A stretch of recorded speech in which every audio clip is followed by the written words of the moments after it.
We're doing a Mint Hunter Classic today, which of course means we're talking about underrated books. These are books that I've never seen get a boost in value, despite having some pretty serious significance. Of course, like and subscribe. You can even join. Price a coffee a month, and it lets me do stuff like this as a full-time gig. The giveaway, of course, is going to be our second to last ever Captain Carrot action figure for you guys. Drop in the comments down below something you think is underrated. Can be a video game, can be a movie. I want to hear it. I'm going to start us off with Simpsons Illustrated. It came in a comic, but most commonly known to come in a magazine. This is from Welch, so this is a precursor to Bongo, the main company doing all the Simpsons comics. What's weird about this is we were told that Simpsons Comics and Stories is the first Simpsons comic book. Well, that's not actually true. This is the first Simpsons comic book / magazine, and it came out actually 2 years earlier. This run did not last very long, and it gets a little bit forgotten in the wake of some of the other more famous issue number ones. And why? This is the first. Why is this one being completely ignored? It doesn't make sense, and as a Simpsons collector, I gotta tell you, it's not only really affordable, but it's extremely harder to find than Simpsons Comics and Stories. If you go looking right now, you might find like 1 or 2 on eBay at all times max. Also, if you want another Simpsons entry, I'll give you a Rock and Roll Comics 17. It's the one with the Madonna cover. They would just do little biographies about certain bands. Well, randomly, you had a Paula Abdul story with a cameo of The Simpsons. Unauthorized, of course. And another comic in which you actually get a cameo of Bart.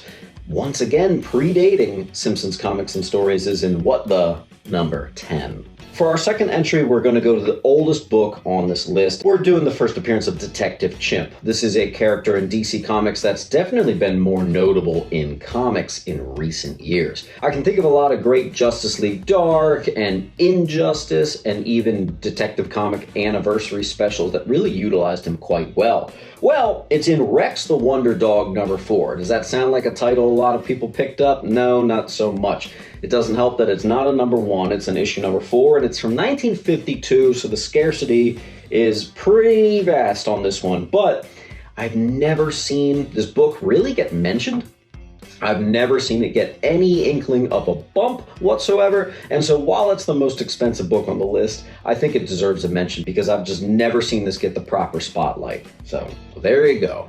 Then we got Spectre 54, first appearance of Mr. Terrific. And this is a really weird one because actually it's like a $30, $40 book. So it's actually one of the more notable, pricier, recognizable DC 90s books. It is a little bit more scarce. Less people were picking up that run. Most people fell off at that particular point if they were picking up that run.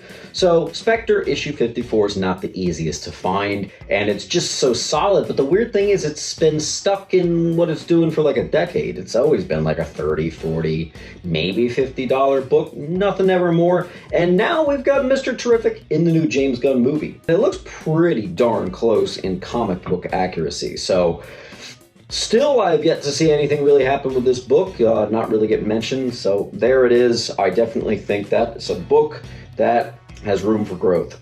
We're going to go to Supernatural Thrillers number 1. So this run more famously has all the Mummy keys that came a couple issues after, but number 1 always gets overlooked, and that's crazy to me. This is actually a prototype character for not only Swamp Thing, Man Thing, the Heap, and other kind of swamp-related keys. On the front cover, within the pages of the story, adapted from a 1940s book called It. This is super, super, super cool. It's a precursor to Swamp Thing, so you can't be a Swamp Thing or Man Thing collector and not think this is so awesome. And yet it doesn't get talked about, it doesn't get mentioned. I've never seen it go above a $50 bill, and that's just pretty wild to me. So, Supernatural Thrillers number 1. Next up is Harley Quinn number 3. This is one of my secrets. I'm really spilling the tea here. Comic book readers, not just collectors, know this one. This is the first Gotham City Sirens. not only just on the cover, but in the pages within. A lot of people say that it was Gotham City Sirens #1. Some people say it was a Detective Comics book. Nah, this predates it all, man. This is 2002 or 2003, and this is the first team-up of all those famous characters. Poison Ivy, Catwoman, Harley. This is classic frickin' stuff here, and nobody really knows what it is. Well, I guess now you do. Okay, Strange Tales 150. Off the top of my head, this triple key never has seen a bump. First appearance of Umar, Dormammu's sister. It's also the first John Buscema at Marvel. That ain't nothing. And it's the first time you see Doctor Strange's name in the banner of the book. But I gotta tell you, I've been subscribed for years now to Key Collector and other various lists. I've never seen this get mentioned. I've never seen it get a bump, and when I do own the book, it doesn't get a particularly large price tag by any means. That's interesting to me too. It's a triple threat, and yet doesn't do it. Not to mention it's a great cover. This one defies the dorky laws. I don't really understand it, but there it is for you. Next is going to be extraordinarily affordable. By extraordinarily affordable, I actually mean dollar bin. This is Infinite Crisis #7. Double key here. The first thing is it's the first cameo of Batwoman. Do I even need to say more? That's huge. Why is that completely overlooked? That's weird to me. But also, it's the first Bart Allen as the Flash. That's a pretty big deal as well. I think just from the Batwoman thing enough that should have elevated this out of the dollar bins, and yet it just doesn't. I think this was a very commonly picked up series though. It was a big deal in the mid-2000s, so maybe there's just a lot of them out there, but I mean, if it's starting at a 50-cent dollar bin value, it can only go up.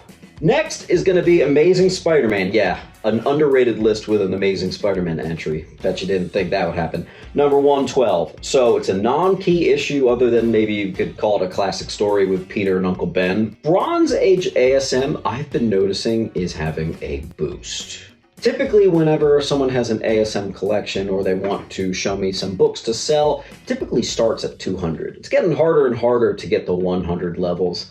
I think that this is one of the best covers that exists from Marvel, from Amazing Spider-Man. I adore this cover. And let me tell you, this book moves. You put this up at a claim sale, you put this in your bins, this thing goes. Good covers always sell, even if they're non-keys, and this is one that just flies off the shelf. Let's take a trip over to World's Finest. We've got, in issue 153, this is so overlooked it's ridiculous, the first appearance of the Super Sons. No, it did not come decades later. It happened in issue 153. It's an imagined Superman and Lois child, as well as a Batman and Batwoman child. The first Super Sons, they're also on the cover. In more recent years, Super Sons, it was a very notable and popular run from DC. It was actually kind of one of the more enjoyable ones of the last 10 years. And if you ever wanted to get that first appearance, you really can, because it's pretty affordable, even though it's a pretty vintage book.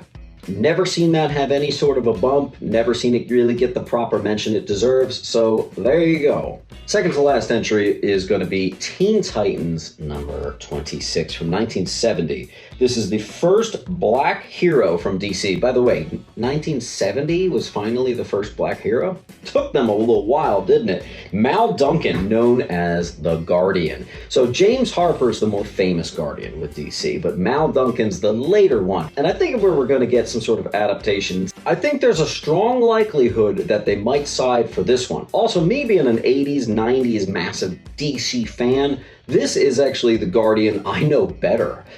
So I know the character quite well, and I think he's great. We're not even mentioning, though, how sick this cover is. Nick Cardy, once again, you've heard me mention him. I'll mention him a million more times on this channel. We got to get that name known, man. What a cover. Gorgeous use of the purple. Gorgeous use of distance. This cover has it all, and a great, cool character within. Another book that really only gets ever mentioned in lists talking about good covers, but not really so much for its key. So here's a little spotlight on it. It's deserving of it. Great book. I'm going to end this list with New Teen Titans number 16. That's the first appearance of Captain Carrot. Don't forget about our giveaway right there. Now, this is one of the most important comic books of all time, rivaling that of, honestly, even an Action Comics number 1. So it's odd to me that this is like a $10, $15 book. I think it should be $500 minimum. I don't understand why Spider-Ham over at Marvel gets a nice fancy big price tag, but Captain Carrot gets lost in the dumps. DC's most important character deserves better than that. As always, guys, let me know what you think is something underrated. It could be a movie, a show, a video game, your own pairs of sneakers. I don't care. Drop it down below. I want to see. And as always, keep on hunting. Make sure to come on down to Sentiment Depot's Antiques and Collectibles, located at 238 West Delaware Ave in Pennington, New Jersey. Find so many great books for just $1 and the lowest prices on key comics around. Enjoy a huge selection of graded comics priced up to 20% lower than current fair market value. We are open from Wednesday to Sunday, closed Monday, Tuesday. You got a collection you want to sell? Bring that too. Can't wait to see you there.